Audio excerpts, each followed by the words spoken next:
Hey everyone, and welcome to the GRC room for What Would a Better GRC Framework Look Like? I'm Mike Andrews here once again with Karina Clever of Clever Compliance. And we're so happy to welcome guest AJ Yawn, who's the Director of GRC Engineering at Acquia.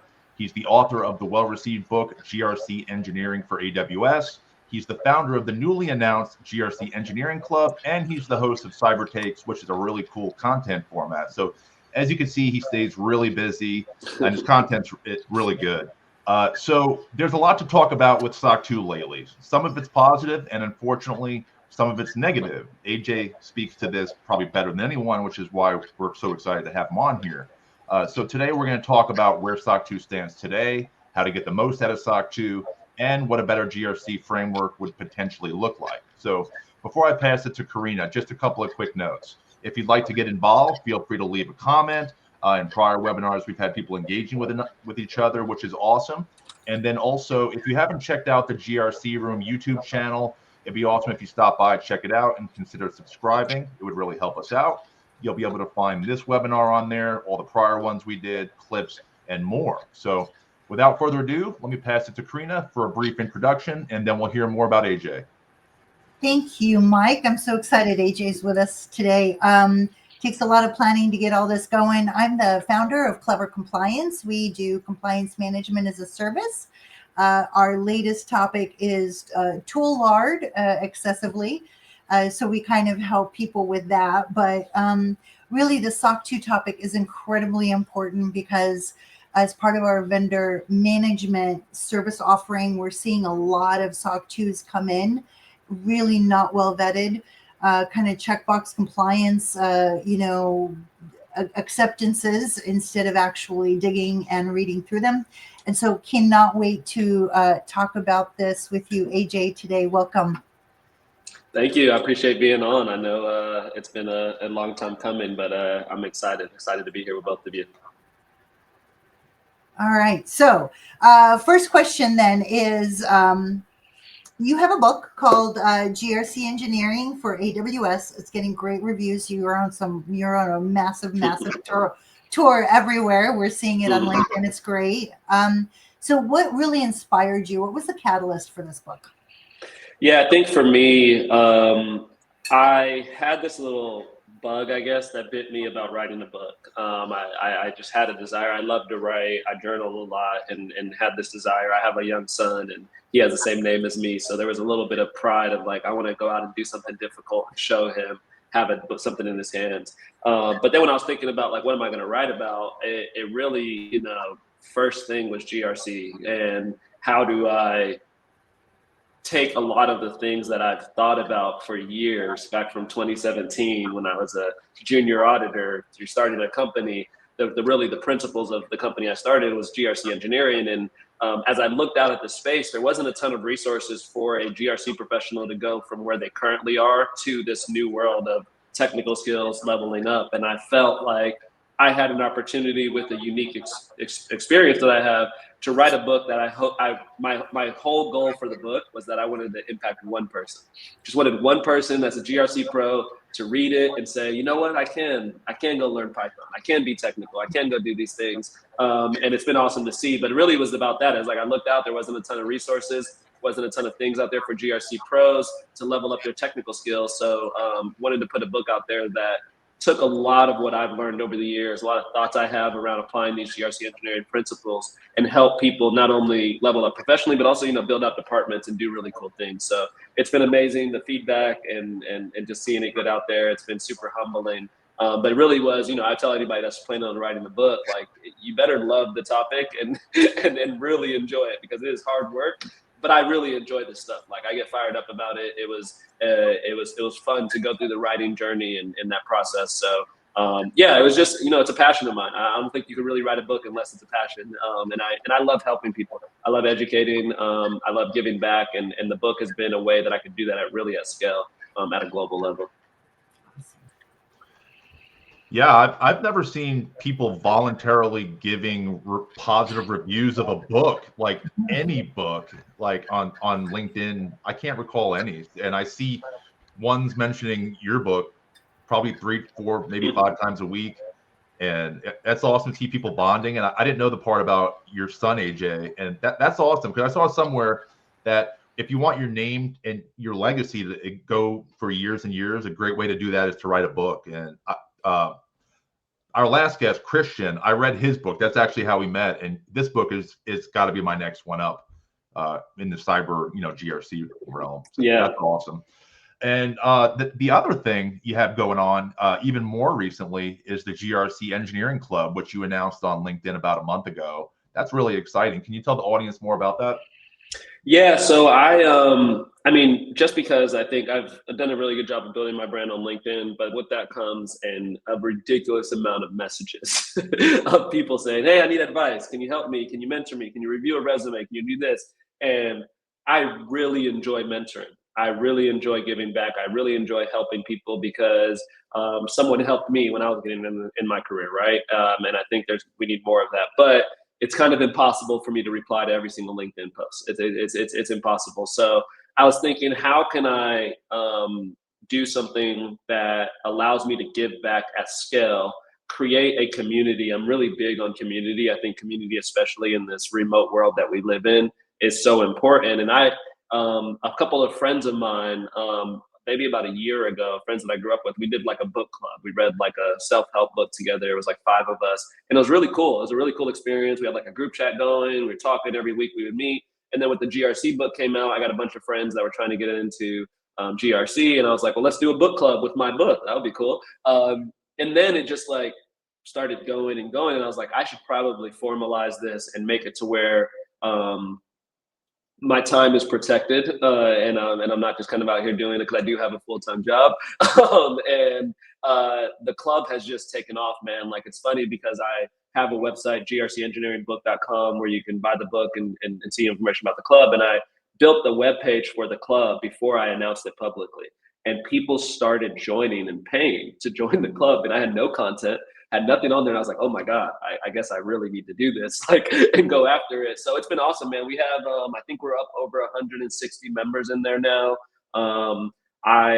The club has a bunch of labs that I put together. I want to say we're up to probably like 12 or 13 labs. There's gonna be a lot more coming. I have a whole brand builder course in the club as well, which basically I just said, here's everything I did to build my brand on LinkedIn from 0 to over 40,000 followers, and gave those kind of tips and tricks away. We go through audio readouts of the book, and I talk through those things, live labs, resume reviews, mock interviews. It's really a community that I hope grows into this place where employers can find future GRC engineers, but people that are either, one of the cool things is like the community is not full of job seekers. It's full of a lot of people that are currently in GRC that are either in GRC engineering roles or leveling up to become a better director of GRC, whatever they are. So it's been awesome. Another one of these things where I created it to impact one person, and it just took off, and then I think it's been helpful. But I've really enjoyed being able to mentor at scale, because we have a Slack kind of instance that you get access to once you join the community. So people are DMing me all the time.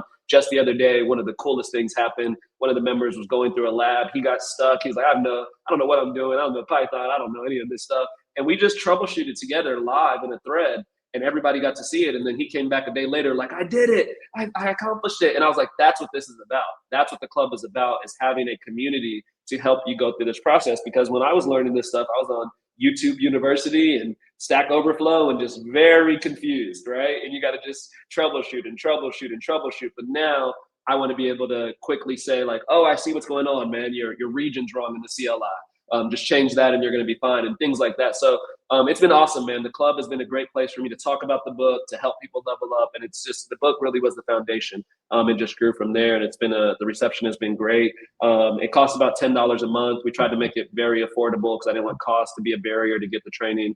But myself and my moderators that are in there also, time is valuable. And I think $10 is a small enough commitment to show that you're serious, but not big enough to kind of turn people away.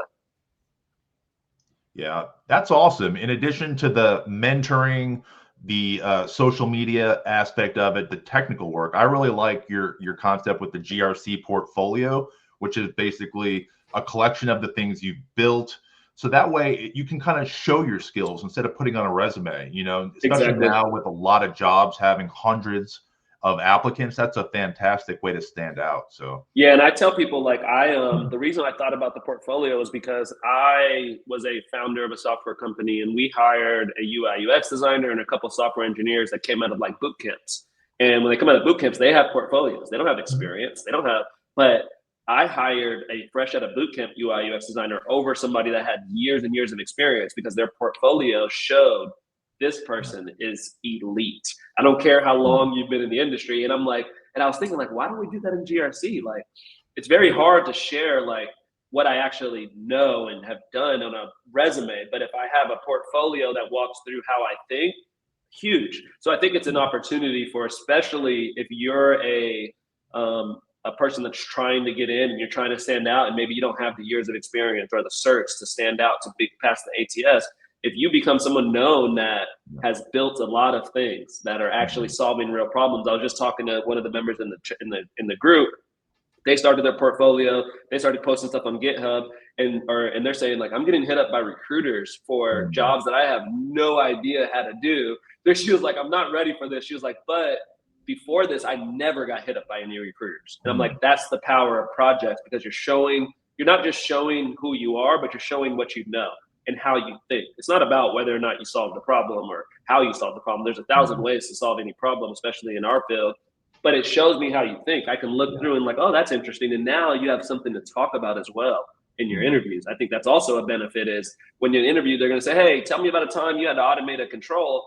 You have a direct, oh, actually, I just did that yesterday in my portfolio. I'll send you the link right here in the Zoom. That is a powerful. So I hope that the concept takes off. I think there's an opportunity, and we see it in UI UX, we see it in software engineering, where people are able to go from a non-technical field. I think the UI UX designer I hired, if I remember correctly, she was a nanny and a chef before she went to the boot camp. And it's like, that's amazing, because a lot of times those diverse perspectives come in and give us a different way of looking at things. But it's very hard for those people to break through the system, right? Get through without the experience. I always hear people like, how am I going to get in if nobody's offering entry-level jobs? Build your own experience. That's what a portfolio does.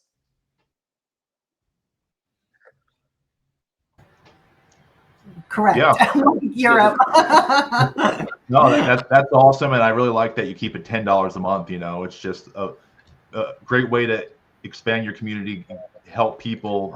I see it constantly, so that's awesome. So to get into the meat and potatoes of the session for today, SOC 2, such an exciting topic. I just saw a post from Troy Fine a little while ago, sharing an offer. It was, I think, $5,500 for SOC 2, and I believe that included the prep and the audit and access to software, guarantee of like 4 to 6 weeks, and you get like $15,000 or $17,000 in free stuff like pen tests. The offers are getting outrageous. And I've got one better. Yeah. All 5 trust principles in a SOC 2, 4 ISOs, 4 different ISOs, a GDPR certification where there is no actual certification, right? And then a NIST and a Sarbanes-Oxley for $10,500. Oh, wow. Wow. And you know what? And the scariest part was, because I sat in on these interviews, the scariest part was the person interviewing the auditing firms that said that they would do this, no problem. And the person I'm sitting next to is looking for the lowest bidder. They're a startup. They're just like, I just want something. I need the logos to build business. Now, what we're told is, because the night before we just had a conversation, one of the documents said, we use VPN. So I said, who's watching your VPN logs? He goes, we don't use VPN. Well, we got to take this out. Then it's a control statement in your template. No, I was told to not take anything out. So as I'm talking to this company who's offering a $10,500, all of these certification price within a few weeks, says to this stakeholder, don't change anything in the templates, because we run a Delta. And if anything changes, we can't certify you. So just keep all the templates as they are, which breaks the basic fundamental principle of I have it in a procedure or a process or a document of some sort, a standard, a published document. And that is what lists my controls that I actually go and and audit against and execute against. And don't change the template, even if it's wrong, because you're paying $10,500 to get all 5 trust principles plus in a few weeks. Go, baby. Wow. So before we get into the criticism, is there anything, AJ, is there anything with SOC 2 you think they are getting right at the moment?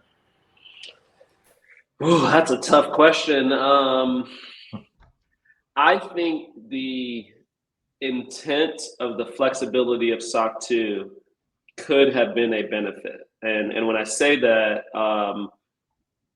when I used to be a SOC 2 auditor, we used to sell that the flexibility allows you to get better security value out of a SOC 2 audit, because I don't have to tell you, hey, you must put this antivirus or you must do this for network security. I can actually learn about your environment and say, oh, you all are serverless. Okay, so we can make sure this criteria in CC 6.0 actually matches a serverless environment. I'm not going to have a control in there for patching virtual machines or EC2 instances when you don't have any, because everything's serverless, right? I think the flexibility used to be a benefit of SOC 2 as opposed to other frameworks. But unfortunately, I feel like that flexibility has now become a double-edged sword. It's become a weapon used by some of these 10,500, all 5 categories, plus, that now they're like, well, we can do whatever we want. It's the wild, wild west. So I think that's the challenge. I think a lot of times, and I mean, this is just the way kind of free markets work, right? Like a benefit can easily turn into a negative if it's used by the wrong people. And I think that's what happened. So it's tough for me to say that anything is actually right about SOC 2 today, other than I guess it's forcing people to kind of pretend to think about security at an early stage. But even then, it's like, is that what we want them to do, is to think that this is security? Because it's really not. Well, that's a false sense of security, right? I mean, that's kind of like, you're trying to lose weight and you put a piece of tape on the number and put in whatever number you want. And no matter how many times you stay on the scale, it's going to tell you what you want. And you're like, okay, I don't have to change anything, right? Because I've got the perfect weight that I'm supposed to have on my scale. So it's a kind of a, it's a misnomer, because we've tried so hard to make it fast and easy and kind of propagating this checkbox compliance mentality. Sorry, AJ, you're our guest. I have a few. No, I love it. I love it. We're going to get into a passionate discussion. It's good. So, Karina, quickly before we move on to some of the criticism, do you have anything other than the flexibility about SOC 2 you think they do get right?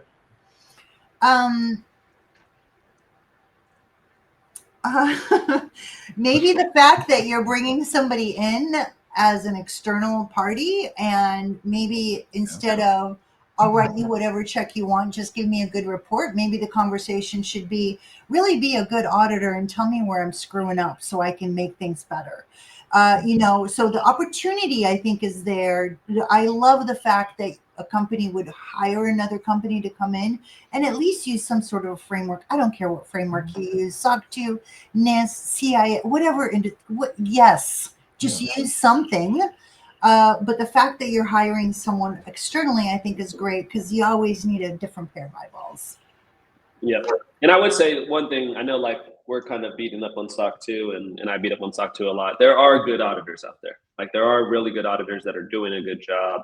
I just saw someone, Priya, comment in the comments that I can attest. That's a good, she's a good auditor. Some of the folks at 360 Advanced that I know, those are good auditors. So like, what we're talking about is there has been a proliferation of additional auditors that aren't as good, that are bringing the quality down. And now when someone like a Priya or a 360 Advanced firm is going to propose for a deal, they're hearing, well, this person told me I can get it for $1,000 and I don't even have to provide evidence. And it's muddying the waters, right?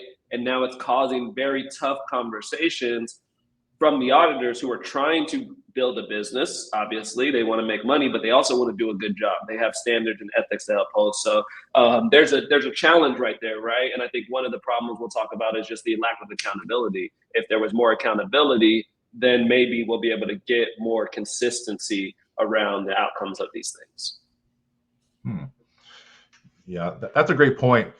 Karina, you highlighted an example of the type of offer, and on LinkedIn, you've talked about some fails. Is there one fail in particular you'd like to just share a little bit more about that you've seen related to SOC 2? Yes, this got me just my blood boiling.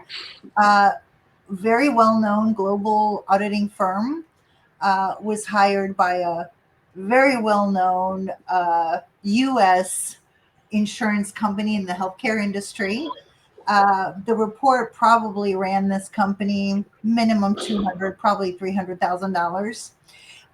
The actual audit consisted of one after the other fails of audit, access control, logical access control, least privilege permission reviews, role-based permissions, segregation of duties, everything failed. How often they're doing the reviews, validating that the access is needed. Just every single access control failed. The bottom of the section 4 of the testing matrix, actually, the reply by the management said, "We hear all this, but we just don't have time." So what is this one of the big auditing firms in their report? What do they say? All the way at the very top, it opens with explaining all of the failed controls, and then it ends with, "We just decided to exclude this from this report." So because of just making it easier for our customer, we just went ahead and just excluded access controls as a thing, just kind of like we exclude a lot of the controls that you see in data centers when there's an outsourced sort of AWS, Azure, whatever else, right? So we're going to go ahead and deflect all of those controls, just like we did for on-prem. We're going to exclude everything for access control. And because of that, and here comes the magical statement, everything's great. No exceptions noted. No exceptions noted. We completely see that this is a fantastic working company. Rock on, you guys. Just write us our check. Have a nice day. Yeah, we talked a little about that one briefly. And if they change the scoping to maybe eliminate one system, I could see that. It's still kind of crazy, but if it's only the same one system and you're just not talking about access controls, and then for the sake of SOC 2, the system just has no access controls that are in scope, that's just crazy to me. AJ, what do you think about that? And do you have any epic fail you want to talk about? Yeah, I mean, one, I want people that are listening to this to understand that Karina is not making anything up. That's real. That is legitimately, it's unfortunate, but that is very real. One, I'll tell you, oh man, just so disappointing. So I was doing an audit, and for a very large company that we all know, and the previous year they had used a Big Four type of CPA firm, right? And they moved on to another one, and we came in, and then we're doing some technical checks, and we're asking questions, and I get pulled to the side by the leader and say, "Hey, you're going much deeper and asking more things than what we were asked last year. And we need you to stop, because that's going to identify." And I'm just like, "Hey, I have a job." And if I test a access control, and I don't look at who has access to your database, probably am not doing a great job. I probably am not getting enough information. This bubbled up to the leadership at both levels. And I was directly, firmly told to stand down and to not go as deep. And the epic fail there to me is that I think the business side of the assessment sometimes gets in the way of doing the right thing, because there is a business relationship. A large company does pay a lot of money for an assessor to come in there, and there's a business aspect, but at the same time, there should be a shared understanding of the process. I think that's one opportunity that SOC 2 has, is we got to some defined testing procedures. We just laid out that, hey, if I'm going to check access control, I am going to check all aspects of your infrastructure. That's not a random thing. That's not me being a technical auditor. That's just me doing my job. And I think because you can go with one auditor who just says, give me a list of users. I truly don't even care what system it's from. Just any list of users will do. And then you have another auditor who says, I actually want to see you log into the database. I actually want to see that process. I want to see if you require MFA. I want to see you log into your cloud. I want to see if Okta that you said you use is actually enforced when I get to GitHub, right? There's a whole different element. And I think that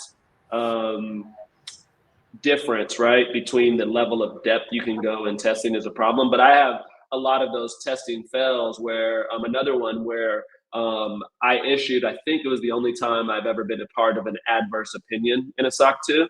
So for those listening in a SOC 2, you can get an unqualified opinion, which means perfect, everything's right. Don't think those are real.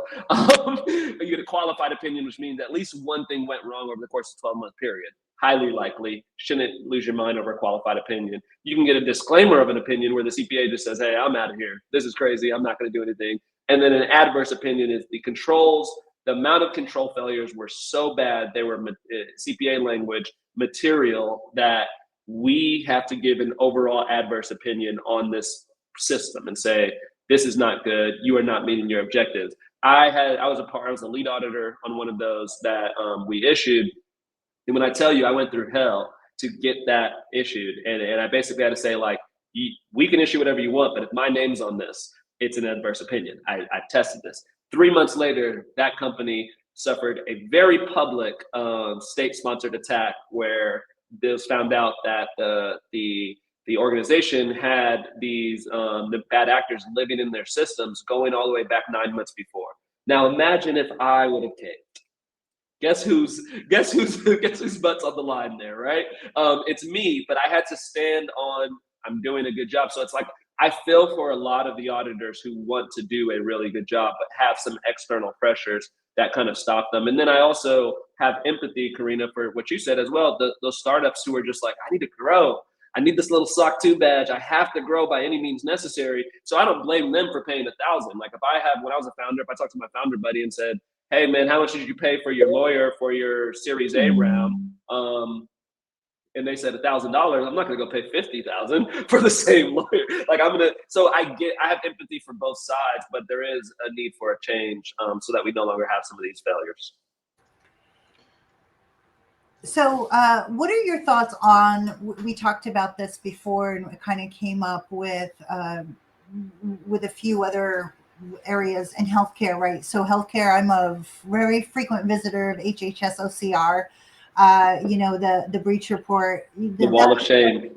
Yeah, the number fluctuates. North of 85% of every single person in America is currently involved in an active investigation by the HHS because some company out there who said they were HIPAA compliant leaked 500 or more individuals' data or was breached. What's your thought on the UHS breach, the United Healthcare Group breach from last year? Any kind of thoughts on that at all, as far as like if they had a SOC 2, if you know that it got investigated, or if there was anything they could have done better? Do we know anything about that? I don't know any kind of, I always try to be careful when breaches like this happen to not dunk on the company, and because it can happen to any of us, frankly. There's a lot of that can go in there.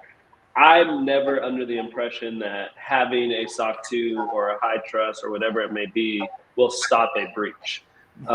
Because we as defenders have to be right 100% of the time, where the attackers only have to be right once. They can go 1 for a million and it's a win for them, right? So I think the thing that we should be leveraging our compliance efforts, United Healthcare, for example, I'm sure they have every, high trust, SOC 2, they probably have FedRAMP, all of these things, right? I think the question to ask if I was leading that program, either as a CISO or as leader of GRC, is the controls that failed, were we doing compliance theater or were we actually evaluating risk? And I know this is called the GRC room, and I think everybody forgets that GRC is a 3-letter acronym. Right. It's not just the C. The G and the R are important. I argue that the R is the most important. I think if we think about controls at its basic level, a control is simply to help reduce a risk. And that's it. That's what we're doing this for. It's not to produce evidence. It's not to pass an audit. Your control is supposed to. So I think what I would do, and I had this experience in the past where we had one of our clients in the healthcare space that had a very bad breach. Instead of focusing on the impact of the breach for the audit, we focused on the control and reducing the risk, and then put more energy in our assessment into those areas to make sure that next year they're more protected. So if I was at United Healthcare, it's less about, hey, I had this cert, why was I breached? It's like dive deeper into the details of the controls. Were you actually doing real security to reduce risk, or was it compliance theater where you just asked for a screenshot of something that didn't necessarily reflect reality? Yeah, that's a great point, AJ. So with SOC 2, right now it's kind of the go-to, especially in the United States. Do you think anything has a chance of replacing it in like the next 5 years? If so, why or why not? Yeah, I think one, I'm against another framework. I just think we have too many already. But I do feel a shift in the winds with SOC 2. I think CISOs, I think leaders are waking up to, hey, maybe I shouldn't be making third-party risk management decisions based off of this report. Maybe I should be doing a little bit more. So I think there's some awareness and acknowledgement that's starting to happen. I frankly think what's going to happen is, and a buddy of mine came on Cyber Takes and had this take. His name is David Foreman. He runs a company called Mastermind for ISO certifications. He talked about how SOC 2 or just compliance in general is headed towards another Enron moment, which is kind of funny because that's kind of full circle, right? If you think about the origin of SOC 2 came out of SAS 70, and it started from Enron. So like if we circle back to get there, it's like, all right, well, we went a long way to come back to the same spot. But the reason why he mentioned that is because of how muddy the waters are getting with PE money involved in these assessors and GRC platforms, sometimes under the same umbrella, and the incentives are misaligned, and just the amount of smart money from VCs and private equity that poured into this industry, it's going to open us up to some conflicts that I think, if he's right, if his prediction comes true, that's where SOC 2 gets flipped on its head. Where it's going to take kind of one of those black swan events to really have us change the way we do things. And if you think about movements like DevSecOps and other movements, it kind of took a black swan event for our teams to take this stuff more seriously. I would hope that one of two things happens. Either the AICPA wakes up from their deep slumber since 2018, and I say 2018 because if you are going through a SOC 2, the trust services categories that you are, and the SOC 2 guide that your auditors go off of was written in 2018. It actually was probably written like in 2016 because it takes a very long time for those guides to come out. So it's very old. If you think about how much technology has changed from 2018 to now, it's insane. And it's only going to change probably 10x more between now and the end of the year. So the AICPA could do something here. They have an opportunity, and a lot of people tell me there's something going on behind the scenes. We'll see, right? I'm not confident. I'll just say that. I'm not confident. I think the other thing that happens are, we're in a copycat industry. Yeah, I think everybody knows that. Like the ISO 42001 is a good example. You see a lot of these big players getting ISO 40001. Now they're making their vendors get it. Yeah. So I think what happens is the Enron moment, black swan event happens, and SOC 2 is no longer looked at as I must have to go through third-party risk management. I think in this era of AI and AI agents, there's a great opportunity for third-party risk management to have agent-to-agent communication, to be really customized and context-driven. But I hope there's not another framework that comes that replaces SOC 2. I either hope the AICPA does something, or we just use one of the other industry standards that exist. So whether that's if you're in the financial space, PCI DSS. If you're in healthcare, HITRUST. If you're in the government, FedRAMP, right? There's a lot of other things that you can go industry specific, where SOC 2 is kind of this big umbrella over everybody. That I hope we just got to get rid of it. So I think on the vendor management side, it's flawed as a concept anyway. Although you can checkbox it and say I got the SOC 2. The thing that's missing is in that report, what's excluded are that company's subservice organization. So if there's any transfer of data, right? So your NIST V2 principles, right? Data transfer, data storage, data transportation.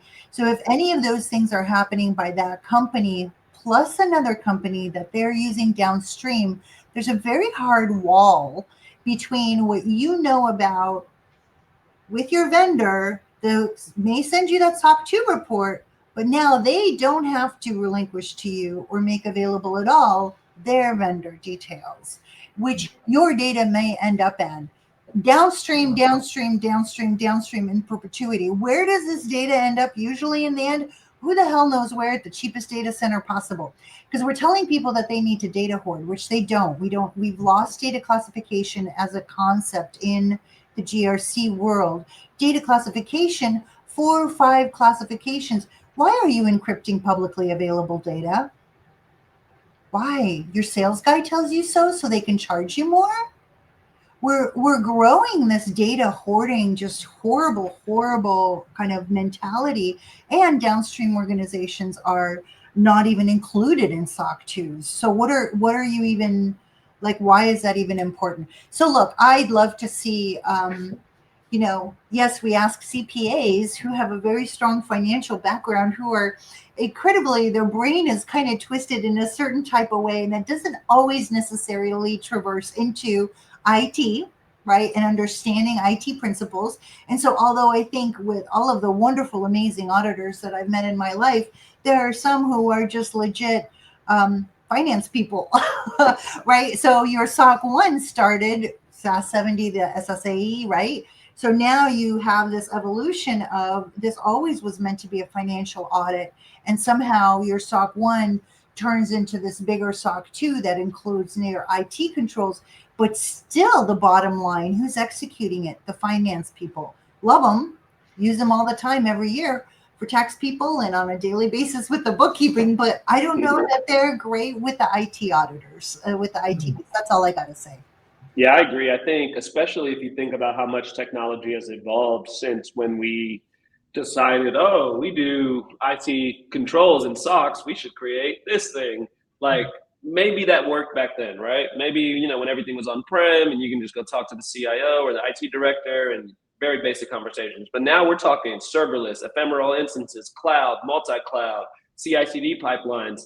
If you look at the SOC 2 guide and the illustrative reports in there, it does not reflect the modern aspect of the way things are done. So to your point, the industry as a whole, the amount of data that exists in a typical organization, I firmly believe it is impossible for an auditor to do a good audit manually. Like, I don't understand why people are still thinking that was done correctly if they're doing it manually, because there's to your point, there's too much data, and then there's too many relationships between. Like, we in SOC 2, you mentioned subservice organizations. If you flip into section 3 of a SOC 2 report, that's what you'll see there. You'll also see complementary user entity controls, which will tell you what are you supposed to do as a user. Those don't go deep enough at all, ever. It's just focused on the cloud provider. Oh, they handle physical access and that's it. Environmental controls. They're not actually talking about, well, what are you using on AWS? Are you using EC2 instances? Are you using serverless? Like, because if you're using different services, there's an element that you are offloading to that cloud provider. If you're using this other tool that you're feeding your data into to get your analysis, that is a subservice organization because it's helping you meet your objectives. If you have stuff embedded on your product, right? Like, but we don't go deep enough in there. So now we don't even understand. The SOC 2 is not even telling us the relationships of where stuff is going. And I think that's another, to your point, Karina, that's another problem. Sorry, go ahead, Mike. Oh, no. It's a great conversation. For Karina, so once a company decides they want to do SOC 2, say you're at an event and you come across a startup founder, they decide they want to do it. What would you tell them in your elevator pitch for the right way to prepare for it? I think first conversation I'd have is to understand why they want a SOC 2 specifically. I think the second conversation I'd have is, do they understand their actual operations? Right? Because you can stand up controls, blindfolded and play pin the tail on the donkey game, turn around 3 times in a dark room and hope you land the tail in the right spot. And a lot of SOC 2 right now happens that way because people don't know what their actual operations look like. They're trying to implement AI. They don't know what their actual operations are, right? And so how can you go through a certification or an audit or even a readiness exercise when you can't talk to some of the common baseline foundational functional operations that you have in your everyday? So I think the fact that that doesn't exist is a tough one. And then, now we get into your basics. What kind of data do you have? What kind of vendors do you have? Is your data mapped? Where does your data live actually? What is your business? Are you finance? Are you healthcare? Are you banking? What do you do? Right. So if they just do decide to go down SOC 2, basically there's a readiness process, right? Where you go through and you review the documents, you do the gaps, you do the re-editing, passive evidence gathering, I think is nirvana or long-term, right? So auditor walks in and I can give them a per competency area folder. Here's change management, here's incident management, here's my alert, here's, everything set up. And then that way they're ready for a very quick and easy audit. If everything's in place, hopefully the readiness company can get them there. Good point. AJ, what do you think about that? What's the right way to prepare for SOC 2? Yeah, I think the first thing that I would tell people to do, because a lot of times folks rush into choosing their trust services categories and think about it from a marketing perspective. They're like, oh yeah, we do privacy, so let's do privacy. Wrong. Don't do that. Each trust services category should tie to a commitment you are making to your customers. So if I am choosing to include the availability TSC, I probably have committed 11 nines, 99999 uptime, or some kind of SLA for response time. So I need to have controls that tell me I can meet my business objectives and meet that trust services categories. I think a lot of times people say, well, my competitors did security, availability, confidentiality. I'm going to do security, availability, confidentiality. Do your customers care about that? Is that an important thing? Or then sometimes I see people do security only, but their customers truly care about how you're classifying data. How do you destroy data when I leave? It's an important thing. So I would say be very, don't let your auditor convince you to add a category. That means more money for them. I'm not saying that they're doing that, but I'm saying it. So make the decision, right? Based off of the objectives that you are, that you have in your place. Like security is the default. Every SOC 2 is going to include security, but whether or not you add availability, confidentiality, process and integrity, or privacy needs to be a true business decision, not your auditor's decision. And there's a lot of materials out there that you can learn what those are, but I see a lot of companies jump in and do more than they need to, or not enough, because they're not thinking about it from this is about what commitments I made to my customers, and here now I'm going to have a third party evaluate if I have controls to meet those objectives.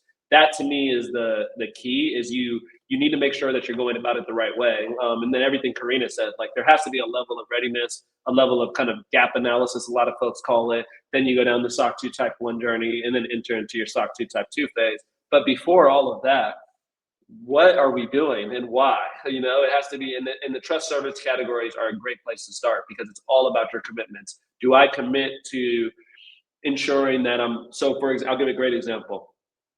Every payroll company out there probably has process and integrity and scope for their SOC 2, because it's really important that data is complete and accurate as it's processed through their system. So they're going to have controls in place that say, when I put $1 in to pay Karina, $1 is coming out on the other end, not $100 million, right? Karina might like that, but the business might not do very well. So that's, to me, is you should, as a user or as a GRC professional, understand the commitments you are making to your organization makes to its customers, and what will they care about from a security perspective. This is, again, the benefit of SOC 2 is you should be able to communicate directly to your customers about your security program. It should tell a very good story, but oftentimes we're just throwing TSCs at things because it's marketing. It's not actually thinking about what commitments we're facing. So I double down on everything Karina said, and then we just add in the trust services categories piece. I kind of want to add really quickly, there's a very hard difference between a regulation and a framework. I think we all have to remember this, right? Regulation is you're going to jail if you don't adhere. Framework is this is a recommendation. SOC 2 is not a regulation, folks, right? Just like it says in NIST V2 abstract, second page, this is only guidance, right? This is only meant across all organizations, all company sizes, all industries. And it's the same kind of disclaimer with SOC 2. If it does not work for your actual operations, then why? I mean, this is the I buy a rocket that's really expensive to insure. It's really obtrusive in my driveway. The neighbors really are bothered by it because it's so damn noisy. It takes special kind of gas and insurances. But I'm going to drive my rocket to a 10-minute, what I could have walked to the grocery store, right? I mean, sometimes it's just a little overkill. And how am I going to park it in the grocery store parking lot? Like, it's big. Right? So, like, I mean, use some real life rationale. Stop with the check boxes. This is what, somebody out there. I mean, remember what your mom says. Well, just because your neighbors tell you to jump off of a bridge when you were 6, are you going to go do it? No, you got to think for yourself. And this is up to us who own companies, who operate these companies, who operate in certain particular industries. It is up to us to decide. Regulation, please follow regulation. Please know what your regulation is. But a framework that you're going to go pay a ton of money for when it doesn't even apply to you, just stop and think about appropriate controls for your operations. That's a really important point. Yep. Great info from both of you. So we have this question, then we're going to brainstorm what a better framework would look like, which is why we're all here, all 20,000 people on the call. No, I'm just kidding. So AJ, if there's a CPA firm and they want to start doing SOC 2 audits, what advice would you give them? Don't. No, I'm just playing. I would say hopefully your reason is more than financial. Hopefully you have some pride in your CPA license and what you're training, and you want to do this to do the right thing. The other thing I would say is similar, in the SOC 2 guide, you have the ability to hire, and this again comes out of SOX, where auditors, CPAs used to hire IT specialists to help them with their training, people that actually knew the systems. I think the future of audit firms are hybrid audit teams. Not just right now, if you think about it, and I've experienced this, if you go call a top 50 firm, you're going to get a partner, a director, a senior, and an associate. Some form of that structure is going to be assigned to your project. That's the same way we were doing audits 20 years ago. There's no change. So I think the future are hybrid teams. We don't build products with just engineers. We have product managers, we have designers, we have engineers, we have product marketing leaders. It's a diverse team that brings different viewpoints to help solve the problem. If we can get a traditional auditor and a GRC engineer working on an audit together as a new audit firm, if you want to build the audit firm of the future, I think you got to have GRC engineers with your traditional auditors, because what happens is both people level up together. The GRC engineering is learning more traditional audit procedures. The auditor is learning GRC engineering things, and it's a good outcome for your client. And I think you could make it to where you're still financially doing well, but you're not so expensive that people will run away from you, because you're taking advantage of a lot of what you can do that a GRC engineer would know. So I would say don't go out and build the audit firm that you worked at 20 years ago. That doesn't make any sense. That's how everybody's doing it. To differentiate yourself in a very, very, very, very crowded and competitive market in the SOC 2 space, go about it differently. Build cross-functional teams, build hybrid teams, and really try to think about, what is the purpose of this SOC 2? It's to evaluate controls. What's a control? It's to reduce risk. Make sure all of your activities, the way you test, the way you go about things actually matter. But I'd also say, I probably wouldn't do it right now. I probably wouldn't jump into this space right now. I just wouldn't. That's a fair take. And as you often highlight so well, the GRC engineering part. So if you're a new CPA firm and you are getting involved in SOC 2, it'll be pretty appetizing to potential clients if you can automate it, because it'll probably make it quicker while still being thorough. Right. But you'll also be able to maybe cut down on overhead internally by automating. So it's kind of a win-win.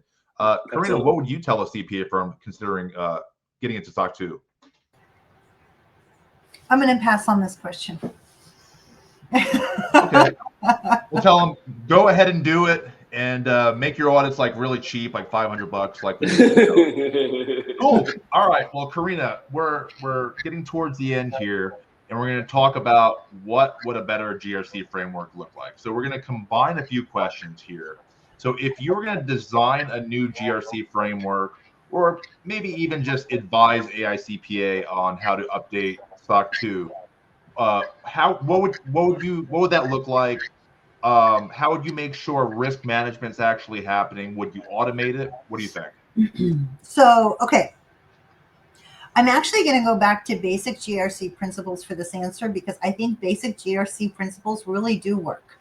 So when we talk about the dashboard and the executive summary login page with a this and a that bell and whistle, what we're actually talking about is what used to be a GRC summarization across the competency areas in your entire company, right? You have certain things that you measure from a GRC perspective for your vendor management, for your finance, for your HR, for your procurement, for your incident management, your alerts, your change management.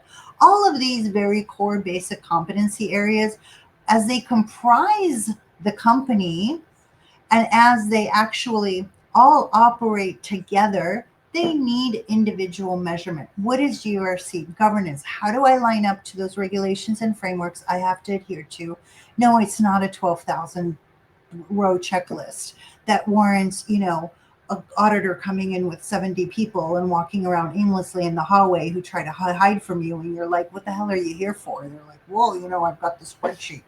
So, I mean, it's adhering to regulations and framework. It's making the controls appropriate for your true operations. It's having the document stack that clearly defines your controls. Your controls come down into your functional operations, whether those operations are systems, groups of humans, perhaps other vendors, right? That is your actual true operation. And now if your control is well written, when you're executing that control, you know if it passes or fails. If it fails, open up a risk registry. What does this mean? It means I'm actually gauging risk against what my true operations are. Not an ethereal, weird, wacky spreadsheet that says maybe a brick is going to fall on my head next time I'm in Boston. I love Boston. This isn't a dip on Boston. But you actually can see what's breaking in your true, real operations when the controls are really aligned to your true, real operations. What do you want to call that? I don't know what you want to call that. But basically, you have your evidence gathering. You have your failed controls generating risk registries. You have mitigating controls for your risk registry. Now you're getting into project management space. And then you have that overall maturity, right? And that readiness for the auditor, the certification, the cyber insurance, whatever you want to do. But to have that flow continuous and your maturity opportunity. So we have this thing called N to the fourth. So you take that big 12,000 row checklist, and we have N to the fourth means now, next, near, never. So for every control, we say, do we do this now? Great. How are we executing it in our operations in our document? How are we measuring it? Are we doing risk against it? Are we going to do it next, maybe in a year? Are we going to do it near? That's 3 to 5. That's a strategic target. Or are we going to do it never? And never is actually even appropriate for regulated industries. Global pharma is an example. 21 CFR, they have to abide by it, right? So Title 135, 115 says, if you make goat milk ice cream, you have to use goat milk. The pharma company I happen to be at, we didn't make any goat milk ice cream, nor did we ever want to. So why keep that row on that massive spreadsheet? How about we just acknowledge it and say, you know what, we're never going to do this, so we want to get rid of it, and that's your never. So it's N to the fourth, now, next, near, never. So if anyone and everyone can do this with that big, massive, overwhelming list of controls that come at them, and also differentiate between regulations and framework, and actually create that GRC framework appropriate to their true operations, that's my dream. That's why I do this every day. That's a good one. AJ, what would your better GRC framework look like? Yeah, it would. There are kind of three principles that I would say. First is simplified. I think most frameworks, to Karina's point, long list of controls that I don't know if we need all of that. I don't know if we need to go into all of these domains, especially at early stage startups. I think we can get down to a solid less than 50 controls that can give us enough information to make risk-based decisions. So I think we have to think about simplification. How do we get this simple? What are the major risks? Like, there's so many organizations out there that say, you know, we have OWASP, we have CIS, we have NIST that put out these things of what the top risks are. So it should be simplified based off of real reality. The other kind of principle I would say is it should be specific. We should have some testing details. How should people go about testing this? What does right look like on AWS? What does right look like on GCP? What does right look like on Azure? Like, to me, there's no reason why not. Those are the three major cloud providers. Like, you can just look at market share and understand that most companies are either going to be hosted on Google Cloud, Microsoft, or AWS. Maybe a little bit of Oracle now with their OpenAI deal, but still, that's not that many tools out there to like put some guidance on how should I test. Like, I should be able to know and look, if I'm a brand new CPA trying to start SOC 2 and I know nothing about AWS, that's fine. Supposedly, we're not asking you to know that much about AWS. We're asking you to do a good job testing, but how do I know what to do if there's nothing that tells me how I should look at security groups in AWS, how I should look at network security on AWS? So I think we need to get into some specific testing details and procedures. And then the last thing is accountability. We lack accountability in GRC with a lot of these frameworks. SOC 2 is the worst of the worst with it, because any CPA off the street can issue a SOC 2 report, and then we claim peer review is the thing, the reason why this is so important. If anybody has been through a peer review, you know it's a joke. If anybody has seen the peer review checklist, it does not require you to look at the testing information of how you tested it. It requires your paperwork, your quality control procedures to be in place. You got to have the right things. Everything has to look the part. And then peer review is done within the state. It's not done at a national level. So you can call up your buddy. I can say, hey, Karina, you're a CPA, I'm a CPA. Let's go get a beer together and knock out my peer review, and they can do it, right? Obviously, we should have ethics and all of this, but that's just the reality of the way this works. So we need some form of accountability to say, when I issue a report, it goes somewhere. Somebody looks at this to say, this meets our standard. Because when I was in the Army, we used to have this saying, and I still live by it: a standard ignored is a new standard set. The SOC 2 standard is being ignored. So new standards are being set on a regular basis by different auditors, and now there's 35 standards out there. So we need some form of accountability to say, hey, you did not do this correctly. Like, that's just not the way that it works. And that same thing happens in every other field. Like, if you go hire a CPA to do your taxes, and then 10 months later, you get a letter from the IRS to say, you did not do that right, and you now owe a ton of money, I guarantee you won't go with that CPA again.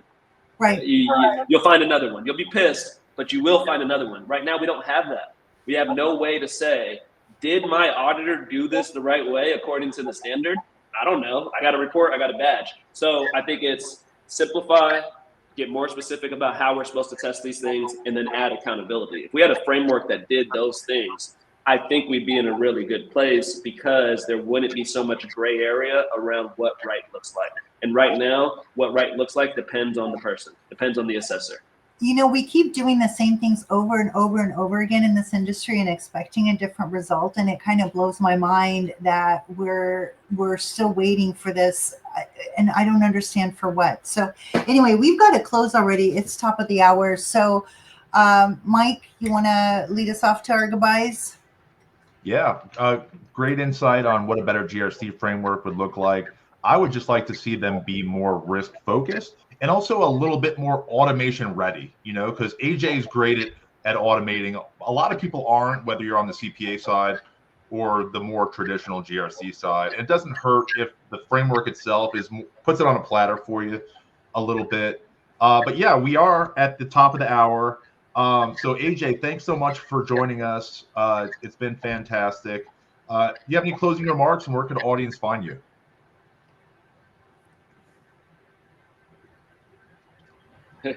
Find me here on LinkedIn, and I'm pretty active, like you mentioned. Check out the book, grcengineeringbook.com. And yeah, I would just say, the only way we improve this industry, the only way we get to the outcomes we're talking about here is that every individual kind of takes it more seriously. We have to take what we do seriously. We have to understand that what we do is very important. People are making serious security decisions about the work we do. So let's improve it as a whole, as a community. But I want to just say again, thank you, Mike. Thank you, Karina, for allowing me to join the GRC room. Count me as a guest. I would always love to be on the show. I really enjoyed this. Had an awesome time. So keep doing great things. Everybody listening, please go subscribe on YouTube to them.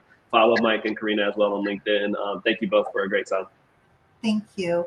And I'm just going to close with, please do not post pictures or videos of your kids online.